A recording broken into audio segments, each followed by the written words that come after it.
자, 오늘 본문은 여호수아 2장, 여호수아 좀 봐야 되고요. 그 다음에 다시 요한계시록을 봐야 됩니다. 요한계시록, 하여간 우리가 전까지 요한계시록 하고 있었지? 자, 그래서 또 질문 나갑니다. 자, 지난 시간 뭐 했었죠? 그게 뭐 했냐면은, 지난 시간에, 인을 뜯었는데, 그쵸? 일곱째 인을 뜯었는데, 네. 자, 7인, 그 다음에 뭐였죠? 7번째, 자, 정리할게, 아빠. 자, 7인. 자, 이 인봉을 뜯는 건 뭐라고 그랬죠? 땅 문서라고 그랬죠. 이게 땅 문서라고 그랬어. 누가 권리를 가지고 있다고, 땅의 권리를? 예수 그리스도께서. 아담이 뺏겼던 땅을 다시 회복할 수 있도록 권리를 되찾아온 걸 합법적으로. 근데 누구의 법이냐면 하나님의 율법에 의거해서. 어차피 하나님은 뭐 사탄이 뭐 이게 중요한 게 아니라 하나님께서 세우신 그 율법을 하나님께서도 지키셔서 가져오시는 거야. 그 합법적으로 이 땅의 권리를 증명하는 이거를 뜯지, 그지? 뜯는데 7번째 인을 뜯게 될 때 7번째 인 안에 또 7 나팔이 들어가 있다고 그랬지? 기억나? 그쵸? 근데 그 7번째 나팔의 마지막 7번째 나팔에는 또 뭐가 있어? 7개의 대접. 그러니까 어떻게 돼 있냐면 아빠가 대답하면 인 7개. 그래서 쭉 순차적으로 지날 때 7인 안에 다시 나팔이 7개의 가지로 펼쳐져 있고 또 그 나팔의 맨 마지막에 마지막 나팔에는 또 대접 재앙이 이렇게 들어가 있는 순차적인 구조로 돼 있어. 자, 그거를 머릿속에 염두에 두시고 여호수아로 할게요. 자, 왜 그러냐면 관계가 분명히 있으니까 아빠가 여호수아로 빽했겠죠? 사실 지난번에 가르친 적이 있는데 이거에 대해서 질문도 있고 또 이거에 대해서 좀 더 최근에 더 정확히 말하면 좀 전에 찬송부라다 떠오르는 게 또 있어서 항상 그러지 아빠 거짓말이 아니라 진짜 모르다가 예배 준비하면 그때부터 떠오르기 시작해. 자, 여호수아 2장을 딱 보면은요. 눈의 아들 여호수아가 시딤에서 두 사람을 정탐꾼으로 보내. 몇 명 보냈다고요? 2사람. 다시 한번 몇 명이라고요? 2사람. 2명. 왜 2명을 보냈을까? 이거조차도 율법적이야. 왜냐면 어떤 사람에 대해서 또는 어떤 성읍에 대해서 이 성읍이 죄가 있는지를 확인할 때는 한 명이 아니라 꼭 두 사람의 눈으로 확인하라는 하나님의 율법이 있어. 그러니까 지금 몇 명을 보낸 거야? 2명. 중요하다. 2명. 잘 기억해도 2명. 2명이 가서 뭐 했냐면 누굴 만나게 되면 기생 라합을 만나게 돼. 하필이면 만나게 창녀야, 창녀. 성경에서 창녀는 굉장히 중요하다고 그랬지, 그지? 자, 이 기생 라합은 뭐 기생이니까 하는 일이 뭐냐면 떳떳하지 못하고 부끄러운 일이야. 그렇기 때문에 굉장히 라합은 이 당시 마음바탕이 되면 겸손했었어. 어떻게 해도 겸손했었어. 그 당시 이 여리고성은 막 배경 설명을 좀 해주면 난공불락의 요새였어. 왜냐면 요새 자체 높이가 굉장히 높은 산은 아니지만 높은 위치에 거기에 거대한 성벽으로 둘러싸여 있었기 때문에 그 어떤 군대가 쳐들어와도 설마 여기를 부실 수 있겠냐 하면서 하는데 문제는 뭐냐면 지금 이 여호수아 장군을 필두로 이스라엘 군대가 지금 진격해 오고 있어. 그러면서 이제 이 여리고성에 뭐가 들려오냐면 소문이 들어와. 뭔 소문이냐면 야 이스라엘 백성들이 오면서 연전연승이래. 정말 다 죽였대. 그래서 어떻게 되면 이 안에 있는 사람들 마음이 이미 녹아들고 있었어. 뭐? 어떤 군대? 여호수아의 군대. 이 여호수아란 이름도 굉장히 심상치 않은데 이게 히브리어로 이렇게 되면 예호슈아야. 예호슈아. 그래, 여호수아의 이름도 우리는 듣는 순간 누가 딱 떠오르냐면 예수님이야. 왜 모세가 들어오지 못하고 여호수아로 체인지될 수밖에 없었다는 그 이유는 아예 하나님께서 이 구약에도 이미 여호수아란 이 이름을 통해서 누가 올 거를 얘기하는 거야? 예수님이 온 걸. 그러니까 굳이 말하면 이 여호수아의 군대가 아니라 예수님의 군대야. 그러니까 이 여리고성에 어떤 소문이 든다면 야 예수와의 군대가 지금 우리한테 오고 있는데 그 강민한 그 뭐 왕들 뭐 바사랑 오기고 뭐 거인이고 뭐 다 그냥 작살이 났대. 그러니까 소문 들어오니까 더 무섭거든. 자, 그러면은 그렇게 소문이 들어오면은 여리고성 사람들이 어떻게 했어야 될 것 같아? 어떻게 했을까? 원래대로라면 백기드리고 제발 우리만 살려주세요. 했어야 돼. 아니면 이미 투항했던 다른 동네 사람들이 있어. 얘네들 막 거짓말까지 해가면서 와 우리가 되게 멀리서 와서 뭐 포도주가 썩고 빵에는 곰팡이가 피었습니다라고 해서 거짓 화평을 맺었었던 이런 것처럼 차라리 그렇게 했으면 좋은데 이 여리고성에 사는 사람들은 뭐를 믿었냐면 설마 우리 성이 이렇게 튼튼한데 근데 말이야 이 두 명의 정탐꾼이 어디로 숨어드냐 그거 한번 보자고요. 자 어떤 사람이 여리고 왕에 말하 이르되 보소서 이 밤에 이스라엘 자손 중에 몇 사람이 이 땅을 정탐하러 소문이 돈 거 벌써 지금 정탐꾼이 2명 왔어 몰래 들어왔어 스파이 여리고 왕이 라합에게 사람을 보내 이르되 내게로 와서 내 집에 들어간 사람들 끌어내라. 지금 어느 정도 소문이 돌아가고 라합 이 기생집에 2명이 숨어들었다는 걸 아는 거야. 근데 이 라합은 어떻게 했냐면 이 사람들을 숨겨줬지. 지붕 위에다가. 응? 그래서 숨겼어. 그래서 결국에는 라합 덕분에 이들의 목숨이 부지됐고 이들이 제대로 이 안의 모든 일들을 정탐하고 돌아갔어. 자 그럼 바로 어디로 점프를 뛰어야 되냐면 바로 여리고성이 아니라 자 6장으로 뛰어야 돼. 여호수아 6장으로 가야 돼. 이것도 참 사실은 굉장히 이 6장의 순서 자체도 굉장히 의미가 있는데 잘 들어. 자 6장 이스라엘 자손들을 말미암아 여리고는 굳게 닫혔어. 이미 지금 쟤네들 지금 전쟁 직전이잖아. 전쟁 직전이기 때문에 소문이 들어왔기 때문에 이제 전시 태도야. 그래서 모든 성문들을 굳게 닫혔고 출입하는 사람들이 없어. 평상시엔 뭐 상인도 들락거리고 뭐 여러 뭐 했을 텐데 지금은 군대가 진격하는 상황이라 전시 체제야. 여호와께서 여호수아에게 이르시되 보라 내가 여리고와 그 왕과 용사들을 네 손에 넘겨 주었으니 너희 모든 군사는 아니 싸우러 가는데 뭐를 하냐면 성을 돌래. 근데 몇 번 돌래? 7번을 돌래. 응? 근데 말이야 7번을 도는데 7번을 야 들어봐. 매일 한 번씩 돌되 6일 동안은 한 바퀴씩 도는 거야. 근데 제사장 7은 7 양각 나팔이 또 마침 7개야. 7 양각 그래가지고 언압궤 앞에서 나아갈 것이요 7째 날에는 그 성을 7번 도는데 이 7번 도는 7번째에는 나팔을 불어. 잠깐만. 네 그러면 이제 다시 말해봐.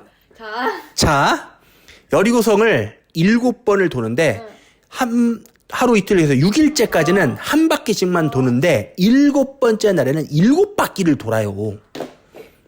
근데 요때는 그동안 안 하던 게 뭔가 추가가 되는데 나팔을 불어요. 자 그럼 아빠가 처음에 시작하기 전에 이미 뭐를 가르쳐주기 시작했죠? 자 정리해 봅시다. 잠시만요. 하영이 정리됐어? 얘기해봐. 와, 잠깐만. 일단은 이 인을 뜯는데 7번을 뜯는 거잖아. 그치? 그래서 성을 7번을 돌라 했잖아. 그게 다른 얘기잖아 지금. 아무튼 인을 7번 뜯고 7번에는 몰라. 지금 하영이가 지금 뭔가를 아는데 일부러 제가 답을 바로 안 드리고 여러분들도 같은 이 과정을 느껴보라고 정답을 바로 주는 것보다 서서히 하라는 게 더 재밌는 거야. 자 뭐냐면 벌써 이제 눈치가 채기 시작하지. 지금 이 여리고성을 도는 게 어디랑 오버랩이 돼?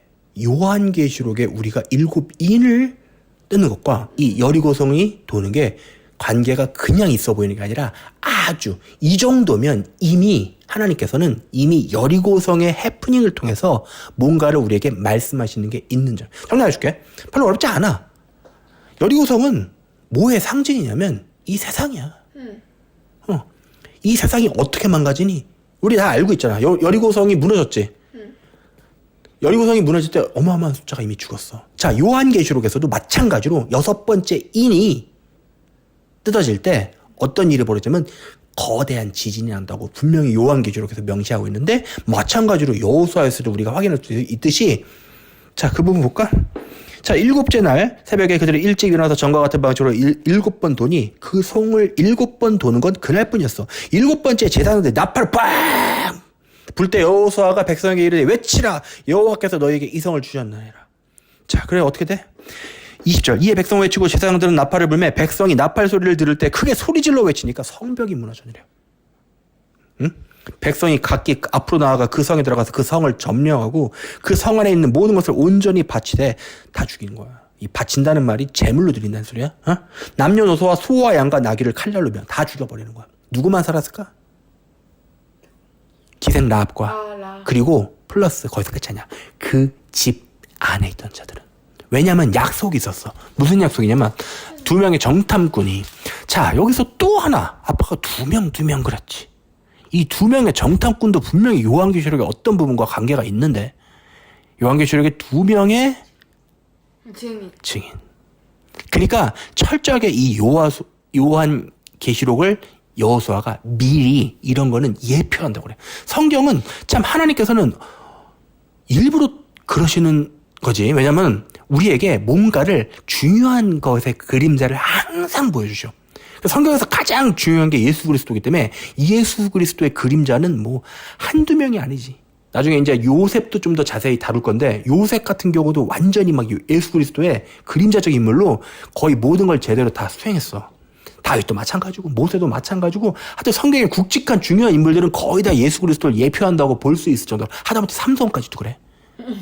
삼손 우리는 뭐 어떻게 보면 개차반으로 알고 있잖아. 왜냐면은 막 여자 좋아하고 삼손 바보잖아. 삼손 얘기 잠깐 해보면 삼손 특징이 뭐야? 이상하게 여자를 좋아해. 근데 멀쩡한 여자 놔두고 삼손도 어떤 여자의 취미가 있냐면 장녀. 그럼 아까 기생 라합도 장녀.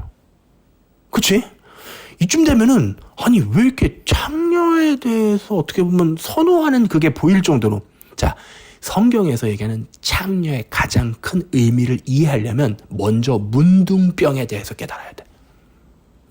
성경의 율법에서 가장 난제 중에 하나가 뭐냐면 문둥병이 뭐냐면 하긴 뭐 본 적 없겠지만 온몸이 그 피부 질환을 덮여서 이제 막 나중에 썩어 문드러지고 하는 그런 아주 심한 피부병이야. 그래서 이 병이 일어난 사람은 아예 그냥 하나님한테 저주. 근데 뭐 나만 장군 같은 사람들은 선지자에게 나와서 나음을 입기도 했었지. 자, 근데 율법에 따르면 이 문둥병이 어떤 부분만 났을 땐 이 사람을 부정하다고 그러는데 율법에 따르면 온몸이 문둥병으로 덮이면 그 사람을 정결하다고 그래. 에? 이해가 안 되잖아. 아니 분명히 부분적으로 있는 거는 그렇다 쳐. 근데 온몸이 다 아예 하얘질 정도로 덮여버리면 오히려 율법에서는 그 사람을 정결하다고 얘기해. 왜 그럴 것 같아? 응? 몰라. 하영 아빠랑 자리 좀 바꿔자. 여기 발이 삐걱삐걱 거려갖고. 지금 의자가 자꾸.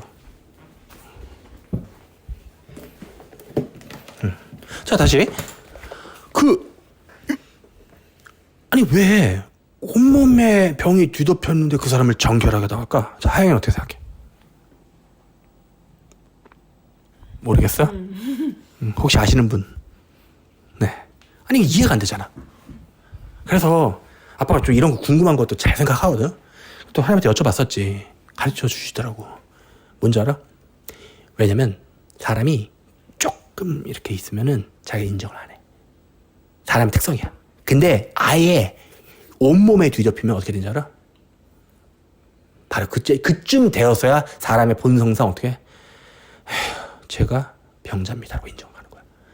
율법은 그 부분을 지적하는 거야. 다시 말해서 온몸이 병으로 뒤덮인 사람은 분명히 자기가 자기를 봤을 때 마음이 어떻게 될까? 높을 것 같아, 낮았을 것 같아. 낮아졌겠지. 그래서 그 사람은 오히려 정하다고 하는 거야. 좀 신기하지? 그 관점으로 창녀를 볼까? 자, 왜 하필이면 여리고성이 무너지기 전에 딴 집이 아니라 창녀인 라합만이 구원을 받았을까? 그리고 심지어 창녀에게 속했던 그 집 안에 들어갔던 사람들이 구원을 받았어. 그리고 또 하나 예수님이 실제로 오셨을 때도 근처에 창녀가 한 명 있었거든. 물론 전직 창녀야. 그럼 왜 이런 사람들이 오히려 더 쉽게 뭔가를 받아들일까? 이유는 딱 하나야. 자기 주제를 알거든.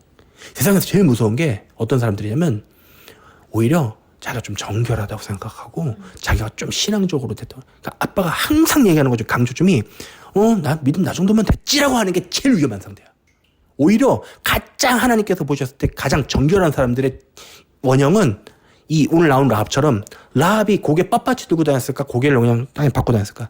아마 이 당시 사회 풍조로 봤을 때 지금도 요즘은 워낙 세상이 좀 이상해져서 그렇긴 하지만 이 당시에 기생라합의 이 사회에서의 지위는 저기 그냥 길에 다니는 똥개랑 거의 동급이었을 거야. 그러니까 자기가 자기를 봤을 때 어떻게 생각을 했냐면 굉장히 겸손해. 그래서 예수님께서 말씀하셨던 마음이 온유하고 그냥 지극히 낮아져서 다시 말해 저는 그냥 죽어야 될 죄인입니다. 이 상태였기 때문에 그래. 그래서 어떻게 보면 성경에서 창녀에 대해서 우리가 보는 관점과 좀 다른 관점을 보는 게 그게 왜 그러냐면 하나님께서는 모든 사람들을 보셨을 때 우리는 우리끼리 보면서 그렇잖아. 내가 쟤보단 낫지. 어? 뭐 아유 그래도 내가 지금까지 예배 드린 게 몇 번이 성경 이러고 있어. 근데 중요한 건 하나님의 관점에서 봤을 땐 그게 고놈이야. 진짜로. 근데 하나님의 관점에서 보면 그런데 우리 인간은 그걸 모르고 어떻게 하냐면 자기들끼리 등수놀이 하고 있어. 이해돼요? 그래서 아이러니하게 돌아온 탕자 기억하죠? 돼지우리 그 사람이 돌아왔을 때 마음 상태가 어땠을 것 같아? 그러니까 아빠 옛날에 그 깨달았었는데 뭐였냐면 이거였어. 하나님께서 의외로 가장 날 사랑하고 그게 느껴지는 게 언제냐면 내가 나름 이렇게 신앙생활 정결하게 하고 하는 그때보다 진짜 하나님 저 죄인입니다 하면서 고개를 아주 바닥에다 땅에다가 붙이고 하나님 앞에 회개할 때가 오히려 하나님께서 더 정결하다 하시는 거야. 난 이해를 못하는 거야. 그러니까 나는 왜 그게 뭐냐면 예를 들어 내가 진짜 최대한 그렇다고 이게 죄를 지란 얘기 절대 아니야. 죄를 지란 얘기가 아니야. 죄를 져서 내 수준이 보였잖아. 그 다음 하나님 앞에 어떻게 납작 엎드린단 말이야. 왜냐면 내가 죄를 졌기 때문에 그제서야 내 수준을 봤어. 그래서 하나님 앞에 납작 엎드렸는데 하나님께서는 결과적으로 그 죄가 중요했던 게 아니라 죄가 나오기 전에 내 상태, 더 정확히 말하면 내 상태를 더 중요하게 보시더라고요. 그러니까 어려운 얘기 같지만 하나님을 내가 얼마나 사랑하느냐 그게 가장 중요해. 다시 그래서 이 어떻게 보면 이게 굉장히 어려운 관점인데 내 관점이 아니라 하나님의 관점에서 보면 굉장히 쉬워져. 왜냐면 하나님께서 우리 중심을 보시잖아. 근데 우리는 자기가 사람의 중심을 볼 수가 없으니까 자꾸 뭐 갖고 판단하냐면 저 사람 성경 몇 장 읽었냐, 기도를 얼마 하냐, 기도를 10분 저 사람 야 부자식해. 그러니까 사람들은 그 중심을 못 보는 거야. 그러니까 겉으로 나타나는 그런 외양들 이런 거. 자 어쨌든 창녀에 대한 의미가 대충이겠지. 창녀가 왜 라합이 구원받았냐? 왜냐면 겸손했어.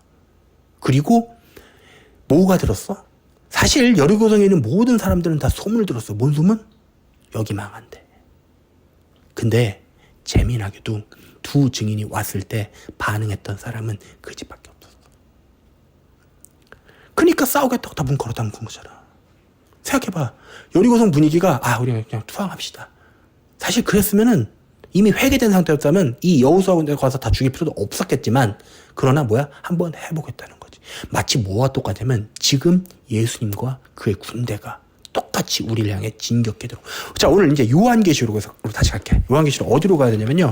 이번에 요한계시록 7장으로 가야 됩니다. 7장. 지난번에 6장까지 봤어. 그리고 오늘 7장인데 이 7장에선 잠깐 인치심을 받는 얘기가 나와.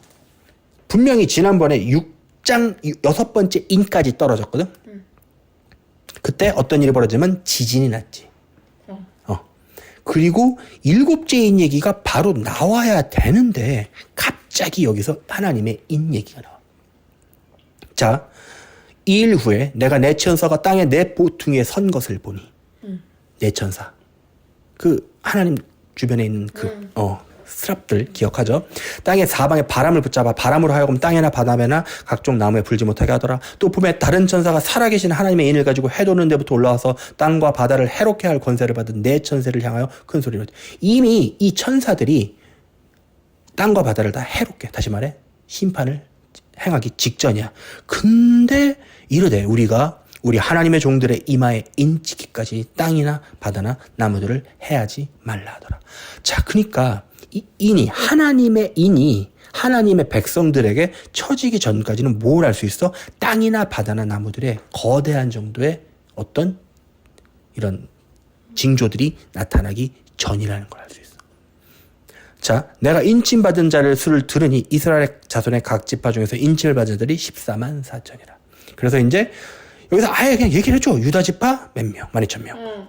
아다 지파. 다 이거 전부 다 이스라엘 지파 얘기야. 이거 우리와 관계 있어 없어? 없어. 여기서 수많은 이단이 탄생하거든. 근데 여기엔 아예 그냥 지파라고 했어. 왜냐면 신천지 얘네들이 이 14만 4천이라는 숫자 안에 들기 위해서 난리를 치거든. 관계 없어. 이거 뭐랑 관계 있어? 이스라엘 족속 얘기야. 자, 그 뒤 볼게. 13절로 바로 가야 돼. 근데 분명히 14만 4천이라고 그랬거든. 근데 말이야. 13절 장로 중 하나가 응답하여 나에게 이르되 이 흰 9절을 먼저 봐야 돼. 이 일 후에 지금 좀 전까지 쭉쭉쭉쭉 해서 총 12지파에 합계 14만 4천을 8절까지 계수를 하거든. 그리고 9절 딱 보니까 이 일 후에 내가 보니 각 나라와 족속과 백성에서 방언에서 아무도 능히 셀 수 없는 크물이. 그러니까 아까는 14만 4천이라고 그랬는데 지금은 숫자를 셀 수 없을 정도로 많은 무리가 서 있는 거야. 그러니까 숫자가 지금 아까 그 얘기하던 그 14만 4천이 아니야. 얘네들 어디서, 이게 상황이 이거야. 얘네 이렇게 많은 애들 어디서 왔어? 한 거야, 지금. 그랬더니 뭐해? 손에다 다 흰옷을 입고 손에 종려까지. 이 종려까지는 뭐냐면 왕을. 왜냐면 그 앞에 왕이 어린 양이 서 계시거든. 큰 소리로 외쳐 이르되 구원하심이 보좌에 앉으신 우리 하나님과 어린 양에게 또 하느니 모든 천사가 보좌와 장로들과 내 생물의 주위에 서 있다가 보좌 앞에 엎드려서 얼굴을 대고 하나님께 경배하이르되 아멘 찬송과 영광과 지혜와 감사와 존귀와 권능과 힘이 우리 하나님께 세세토록 있을지어다. 장로 중 하나가 응답하여 나에게 이르되 야 얘네 흰옷 입은 애들 되게 많은데 다 어디서 왔니? 라고 물어봐. 그랬더니 내가 말하기를 내 주여. 이 내가 누구냐면 요한이거든. 사도 요한. 당신이 아시는데요? 그가 나에게 이르되 이는 큰 환난에서 대환란에서 나오는 자들인데. 근데 이 대환란에서에 대해서 이 전치사 여기는 해석이 환난에서라고 돼 있잖아. 근데 이 헬라어 원어를 보면은 참 여러 가지 뜻을 갖고 있어. 왜냐면 이것 때문에 도대체 휴거가 언제냐 이거에 대해서 사람들이 많이 싸워. 아빠는 환란 중간. 근데 이 환란이 아빠가 말했듯이 막 하늘에서 뭐 떨어지고 이 정도 급의 환란이 아니라 난리와 난리 소문이 들리는, 그리고 이미 자유의지로 한계까지 시험받는 그 어딘가 지점이라고 확신하고 있어. 근데 어쨌든 이 대환란에서 나오는 자들인데 이 자들은 어린 양의 피에 그 옷을 씻어 쉬게 하였대. 그러므로 그들이 하나님의 보좌 앞에 있고 또 그의 성전에서 밤낮 하나님을 섬김에 보좌에 앉으시니가 그들 위에 장막을 치시리니 그들이 다시는 줄이지도 아니하고 목마르지도 아니하고 해나 아무 뜨거운 기운에 상하지도. 왜냐하면 뒤에 이제 해나 뜨거운 기운에 상한 애들이 잔뜩 있거든. 이는 보좌 가운데서 계신 어린 양이 그들의 목자가 돼서 생명수 샘으로 인도하시고 하나님께서 그들의 눈에서 모든 눈물을 씻어 주실 것입니다. 자, 질문할게. 지금 뭐라고 그랬어? 눈물을 왜 씻어줘? 울었거든. 그럼 왜 울었을까? 슬플 만한 일이 있었겠지. 버텨야 할 만한 일이 있었겠지. 힘들 만한 일이 있었다는 얘기야. 그러니까 이들이 대환란에서 나왔는데 이들이 정말 해피하지만은 않았다는 거야. 이들이 울 만한 일이 분명히 있었다는 거고 힘들고 했던 일이 있었어. 그렇지만 거기서 튀어나온 자들을 이제는 다시 눈물을 흘릴 필요가 없게 해준다는 거지. 오늘 요한계시록 7장이었거든? 근데 짧았어. 그럼 이제 내용 정리할게요. 자, 분명히 아까 여호수아서 읽었죠. 그럼 여호수아서에서 이 여리고성을 7바퀴 도는 거는 정확하게 뭐를 얘기하고 있는 거냐면 요한계시록에서 나올 이 7일을 그대로 상징하는 거야. 그리고 7바퀴를 돌다가 7일째에는 하루에 한 바퀴가 아니라 7바퀴를 돈다고 그랬지. 자, 그거는 뭐를 상징하냐면 이 7째 이는 또 뭐로 세부가 돼? 7개 대접? 나팔. 나팔. 왜냐면 이때 크게 나팔을 불거든. 이 여리고성 얘기에서 대접 얘기까지는 나오지가 않아요. 왜냐면 이 대접 얘기는 더 심한 이 땅에 쏟아지는 완전 진짜 사실 이 대접 재앙 정도 되면은 거의 막 인류 몰살 뭐 거의 이 정도 수준으로 가버리기 때문에 이 여리고성 얘기에서 거기까지 예표하고 있지는 사실 않아. 그렇지만 확실하게 좀 요한계시록과 이걸 읽었던 사람들은 아니면 오늘 이거 읽다가 느낀 사람들은 분명히 여호수아서의 이 부분과 여리고성 얘기와 요한계시록의 7인이 떨어지는 얘기와는 분명히 관계가 있네라는 거를 깨달을 수 있을 거야. 자, 사실 우와 놀라는 것보다 더 중요한 거는 사실 오늘 얘기의 진짜 주인공은 누구였냐면 다시 창녀 라합으로 돌아가. 라합. 이게 왜 중요하냐면 이 라합이 가졌던 사실 라합이 이 당시에 이 사회 그 여리고성이라는 사회에서 얼굴을 빳빳이 들고 다니는 굉장히 자기가 굉장히 잘 나간다고 생각하는 사람이었을까? 그냥 자기가 자기를 봤을 때 나는 진짜 아무것도 아니야 이랬을까? 그치? 아무것도 아니야라고 했겠지. 그러니까 참 재미난 게 예수님은 이 사회에서 잘 나가고 하는 사람들의 편이 생각보다 아니야. 그러니까 우리가 살면서 어떻게 보면은 참 사람들이 뭘 좋아하냐면 잘 나가고 누가 봐도 유명하고 사람들 사이에서 인정받고 높은 정치인이 되고 아니면 돈을 엄청나게 많이 벌어서 이런 걸 사람들이 목표로 사는데 의외로 그 길의 끝은 예수님이 안 계시고 난 왜 이러냐 내 인생은 왜 이렇게 꼬였다냐 하는 사람일수록 오히려 예수님과 가까운 곳에 있어. 그러면 관점을 바꿔서 생각해보면 내가 지금 조금 그렇고 별 볼 일 없는 게 알고 봤더니 나에게 뭐야? 축복이고. 왜 그러냐면 사람마다 바라보는 관점에 따라서 왜냐면 세상을 보며 TV를 보고 인터넷을 봤더니 수많은 잘 나가는 사람들이 있어. 거기서 한번 잘 나가보려고 발버둥했는데 돼? 안 돼. 그래서 하면서 한숨을 쉬며 골방에 사실 아빠가 하나님을 만났을 때가 정확하게 그 상황이었거든. 그러니까 그 직전에 좀 나름 잘 나갔어. 그러니까 하나님을 만나지 않고 나름 잘 나가서 내가 돈 좀 버네. 나 나름 응? 아빠 그때 학원 사람이 미어져서 응? 앉을 자리가 없을 정도까지 했을 때 교만의 극치였거든. 그러다가 딱 무너져가지고 망하는 직전까지 갔을 때 극도로 겸손해지고 어떻게 겸손해지냐면 정말 겸손해지고 하나님 앞에. 그래서 그 당시 기억이 새벽기도 가서 1시간 동안 울다 왔어. 아무것도 안 하고 1시간 동안 맨날 엉엉 울다 왔어. 어느 정도 되면 그 교회 목사님이 제발 좀 그러시지 말라고. 아니 새벽기도 시간에 엉엉 울었다는 이유로 좀 그러시지 말라고 제지를. 왜냐면 가장으로서의 건이 바닥. 얼마나 했냐면 타던 차도 팔았잖아 못해. 그래갖고 중고차 그 당시 아마 200만 원짜리인가 그걸 사서 진짜 힘들게.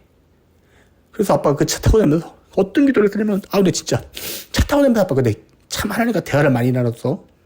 그 딸딸딸거리는 그 차를 타고 다니면서 어떻게 기도를 했냐면 하나님 너무 시끄러워가지고 말씀 못 듣겠네. 그래서 다음에 혹시 차를 바꿔주시면 좀 말씀은 잘 들릴 수 있는 좀 조용한 차를 허락해 주시라고 하나님한테 그런 기도도 했었던 그 시간에. 근데 재미난 건 말이야. 아빠가 가장 행복했던 시간을 생각해보니까 언제냐면 그때. 오히려 지금은 하나님께서 너무 많이 베풀어 주셔서 내가 많이 배가 불러지니까 예전만큼 하나님을 이렇게 뜨겁게 갈망하고 있던 게 좀. 그러니까 어떻게 보면 우리가 세상에서 좀 힘들고 내가 좀 손해보는 것 같고 내가 사람들 관점에서 봤을 때 좀 별거 아니라고 해도 그게 최고의 축복이었던 거야. 그러니까 사람마다 지금 이 진도가 다르기 때문에 어떤 분들은 지금 참 힘든 시기를 겪고 있는 분도 있고 또는 미리 고난을 겪어서 하나님과 관계가 있으셨던 분들은 뭘 기억해야 돼? 처음 사랑. 지난번에 라우디게아 교회 기억나지? 그러니까 우리가 결국 이 성경 지식, 공식 다 중요한데 결국 뭐 하나 딱 남냐면 내가 하나님을 생각하면 얼마나 마음이 뛰는가. 그 주님 오신다는 소리에 내가 어떻게 반응하는가. 그거에 대해서 한번 써봐야 돼. 오늘 혹시 내가 하나님 오신다는 소리에 내가 마음이 설레고 그러지 않는다면 큰일 나는 거야. 왜냐면 천국은 먼저 된 자가 나중되고 나중된 자가 먼저 돼. 이게 뭔 소리냐면 지금 막 하나님 만나서 마음 뜨겁고 예수님이란 마음만 들어도 지금 눈물 핑 도는 사람들 많거든. 그 사람들이 천국에 가까워. 왜냐면 그 사람들이 지생 라합의 자리에 서 있는 사람들이거든. 오히려 내가 신앙생활을 오래 하고 내가 성경 알 만큼 알고 지식 많아가지고 야 너 말씀 틀렸나라고 집어낼 만큼의 지식이 있는 사람들이 어찌 보면 위험해. 왜냐면 그만큼의 성경에 대한 연륜과 이 신앙생활에 연륜이 쌓이다 보니까 뭐가 생기냐면 타성해져서 그냥 이쯤 되면 이렇게 반응해줘야지라는 사람의 관성이 생긴단 말이야. 다시 말해 결혼 생활이 오래 지속되면 옛날에 그처럼 불타는 그 사랑이 없어지고 좀 뭐랄까 그냥 옆에 편하게 그냥 이런 있는 느낌? 물론 그것도 나쁜 건 아니지만 하나님께서 오늘 우리에게 원하시는 건 뭐냐면 딱 하나야. 어디로 돌아가라? 처음 사랑. 언제? 그 불타는 사랑으로. 이유는 딱 하나야. 하나님께서는 우리를 여전히 그 처음 사랑처럼 불타게 사랑하고 계시거든. 그러니까 천국은 그 불타는 사랑이 계속 이어지는 그 공간이기 때문에 하나님께서 어중간한 마음을 가지고 있는 자들은 오늘 그 자리에 합당하지 않다고 말씀하시는 거예요. 어찌 보면 극단적인 거야. 이 천국에 들어가는 사랑은 다시 말해 예수 그리스도와 사랑을 나눌 그 자리에 이르려면 보통 사랑이 아니라 서로 둘 다 눈이 돌아가서 아무것도 안 보이고 세상도 안 보이고 결국 예수 그리스도만 보이는 그 자리까지 가야만 이해할 수 있는 자리야. 그렇기 때문에 하나님께서는 어찌 보면 우리에게 더 극단적인 믿음을 요구하시는 거예요. 그러니까 오늘 내가 과연 하나님을 보고 있는가? 아니면 하나님께서 주시는 다른 것을 보고 있는가? 한번 내가 마음에 생각을 해봐야 되고 내가 그거에 취해서 하나님 아닌 다른 그 어떤 것 심지어는 하나님께서 주시는 것마저 나에게 우상이 될 수 있어. 하나님 외에 그 어떤 것도 철저하게 우상됨을 고백하고 오늘 요한계시록 7번째 인이 떨어지기 직전이죠. 아직 안 떨어졌어요. 언제 떨어지냐면 떨어졌나? 8절에 떨어지네.